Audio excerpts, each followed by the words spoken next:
buses arrived just after noon. They always did.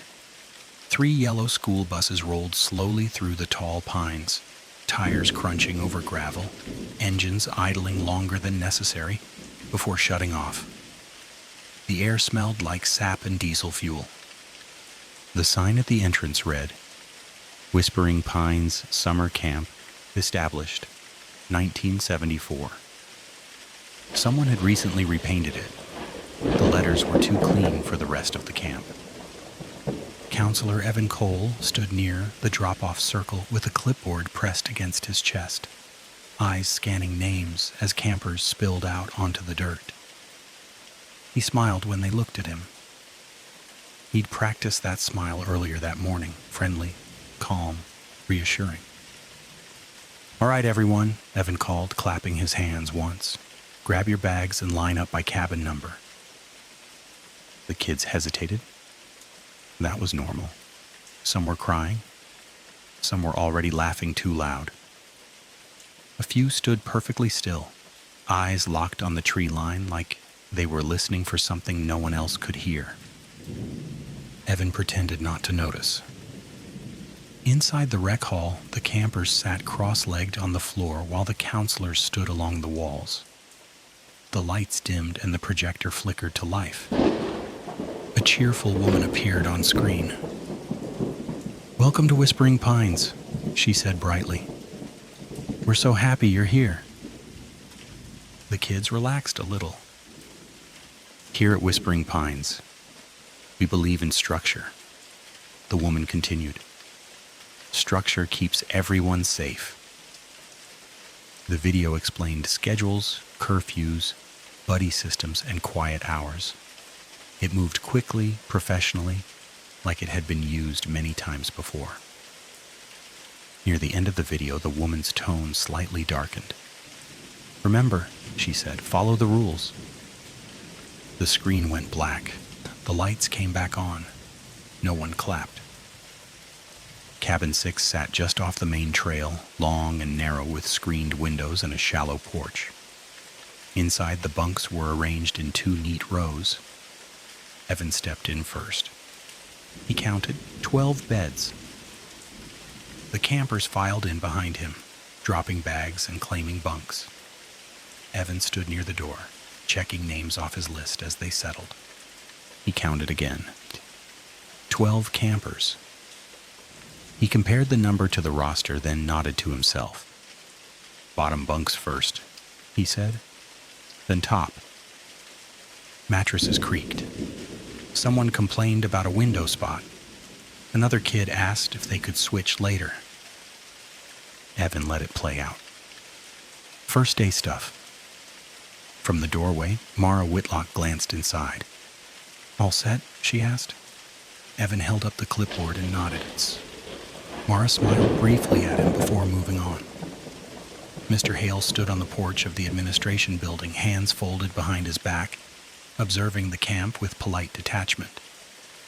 He wore a light gray button-down shirt and khaki slacks. Beside him stood a woman Evan didn't recognize. Clipboard, sunglasses, no visible name badge. "Orientation completed," Mr. Hale said calmly.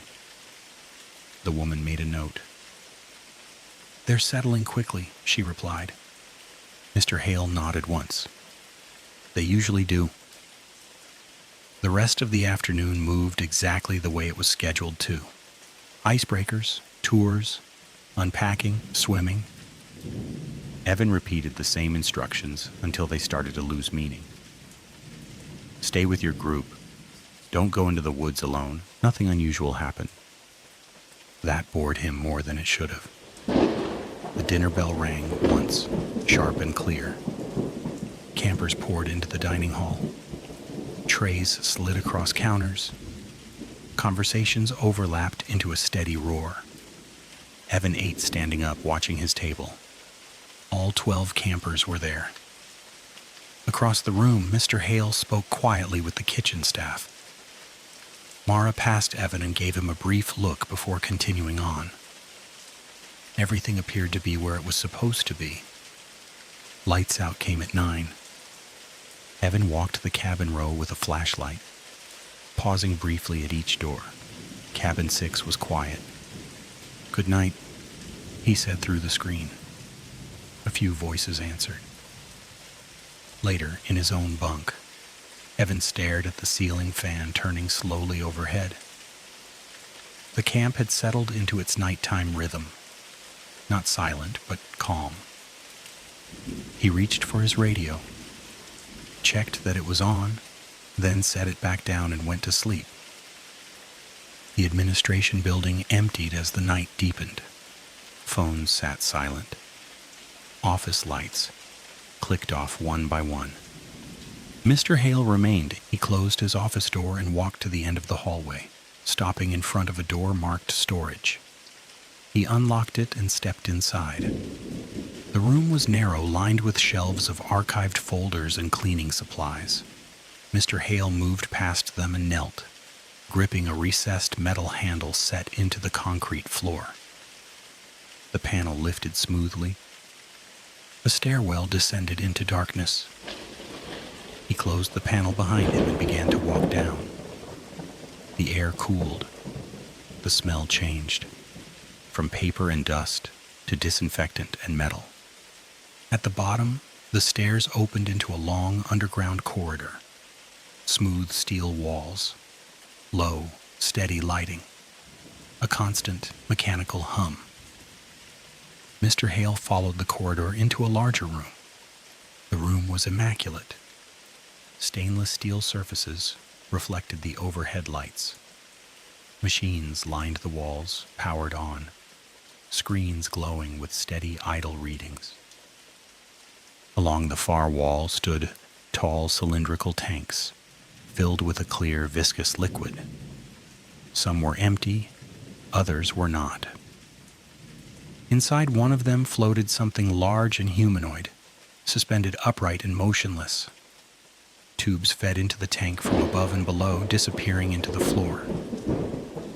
Mr. Hale stopped in front of the glass. "Is it ready?" he asked. The technician glanced at the readings. "Not yet," he said. "Systems are stable, but we're still calibrating response thresholds. We're close." Mr. Hale nodded once. "Notify me when it is," he said. The lights dimmed section by section as he turned away, the room settling into its steady mechanical rhythm. Above ground, whispering pines slept. The cabins were quiet. The water was still. The first day was complete.